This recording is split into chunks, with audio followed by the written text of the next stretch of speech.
পরবর্তীতে অ্যাপেলেট ডিভিশনের অর্ডারের উপর বেস করেই বিচারিক আদালতে ওরা যেই আপিলটা ফাইল করেছিলেন সেই আপিলের নিষ্পত্তি জিএম কাদের তার আইনজীবীর মাধ্যমে চান এবং সেই আপিলটা আলটিমেটলি নিষ্পত্তি হয় যেটা রওশন এরশাদ এবং যারা গঠনতন্ত্রের সংস্কার চেয়ে মামলা করেছিলেন তাদের পক্ষে। সেই মামলায় আমরা অনারেবল অ্যাপেলেট ডিভিশনে আবার আপিল করি।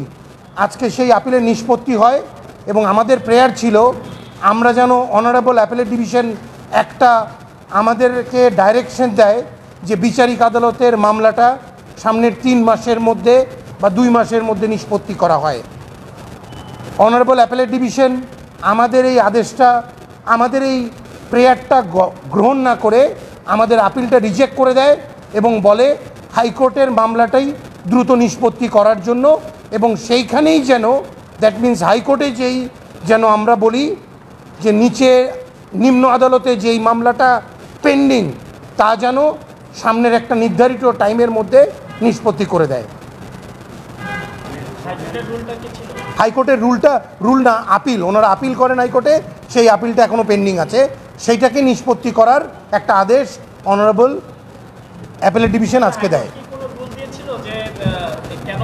না, হাইকোর্ট ওরকম কোনো রুল দেয় নাই।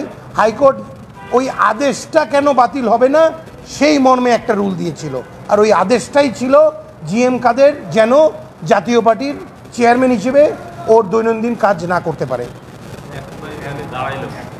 এখন দাঁড়ালো হচ্ছে ওই আমরা যেই আদেশটা পেয়েছিলাম সেটা হাইকোর্ট স্টে করে এবং সেই স্টে অবস্থায় থাকবেন এবং এটা বলতে গেলে জিএম কাদের যেভাবে কাজ করছিলেন সেভাবে কাজ করতে পারবে, এটাই দাঁড়ালো।